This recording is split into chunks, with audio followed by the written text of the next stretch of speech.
Welcome back again guys. Tunita kakak. Kau biakin kakak all this night jang di mah. Kon vlog kesek ti.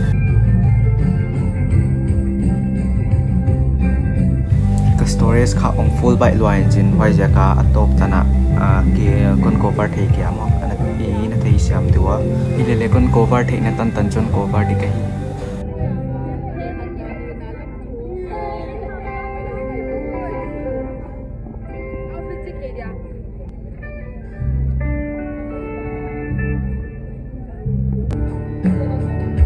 Tung tak chu hun dang bang lo mo nop chima ama amai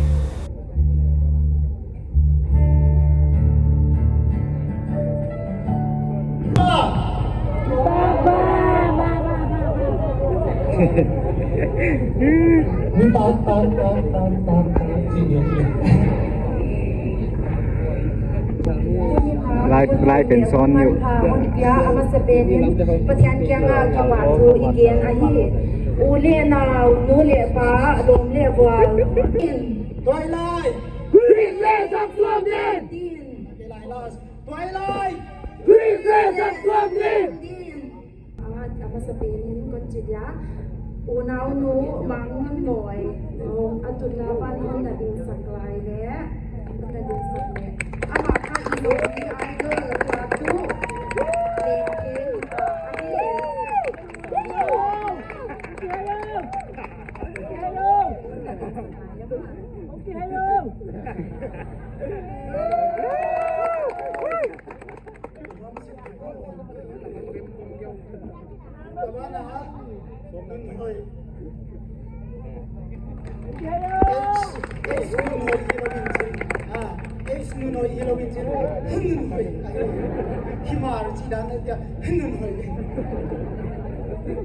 Abana, unaw nu hatlem kim. Gospel singer Norma ama ni lakakat ahi. Halloween. Ama sabenin heu tu pa vi Joylian adun na mo na ang ding. Ana din sa Nin sa nu ngai lian chin. Abana, heu tu pa es thang lan lun ngai te. Abana unaw nu mang wan chin. Abana, unaw pa.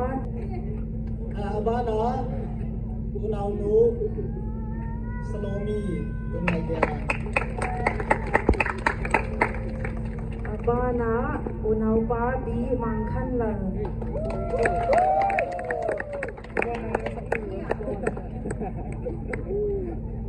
Abana di lamai so.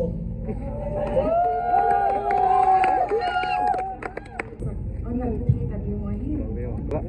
To bana angang la hoi mama anwang mama ding ben nyal le dei na la ni no ding lai to Ama sapenin kawate B C D sin sakute ahiwo. Ana to te tadi mo. Đi tao phơ. Chị riêng riêng này đi. Chính lu, tao lu, đi lại à đấy. Đi nào băng băng nào không nhé. Đi béo bật hiện mình, ai bay na, ama sampai na. Đi béo bật hiện mình, đi béo sao ai.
sơ và pi leo gió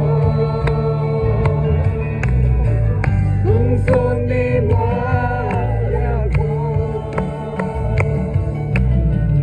hoa leo tê lơ tê lơ ta xin lâu ta lâu lòng nhang asana lam mong kai ko agape ka pasya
chặt đi làm gì phải thuê là cái pan này hi cái người ngoài để mua mua thì cầm phải cái pan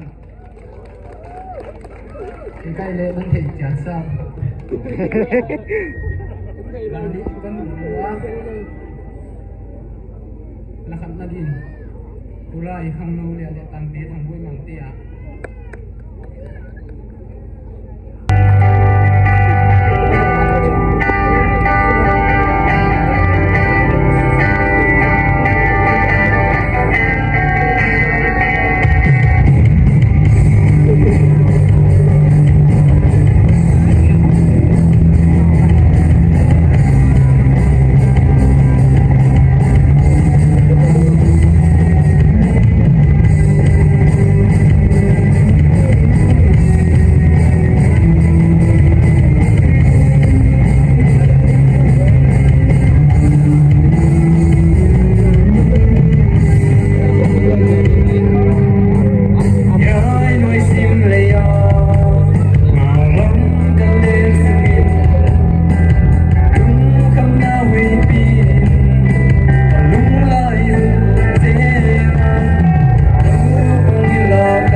ngắm lâu na muốn na không cay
kia còn người hát ta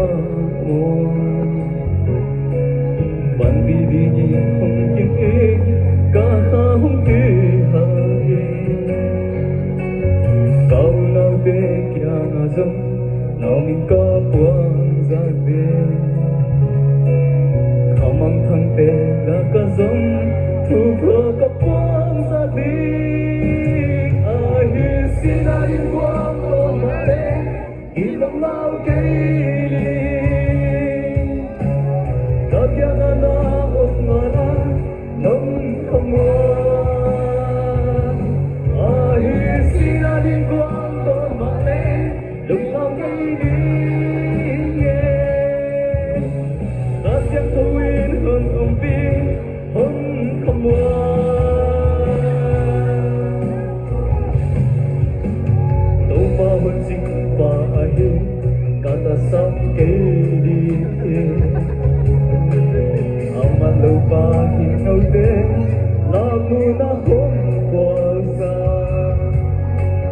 taupan ko na tuyay tiwahon pisetin kahit na hon ko'y sa zehitong kain ahit sinahin ko ang tomate ilong na kainin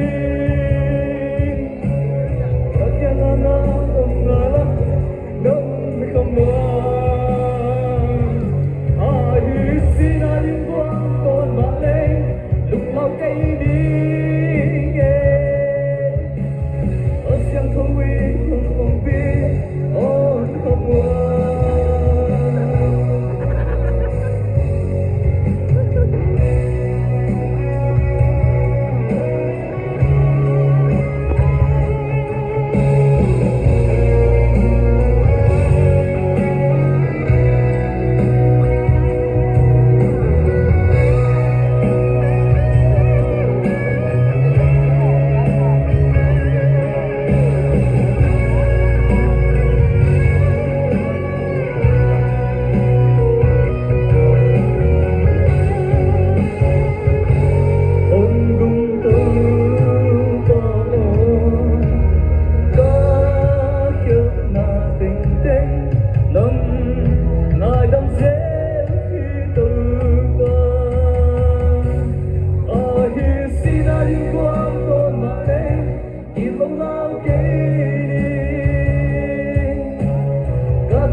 Come on.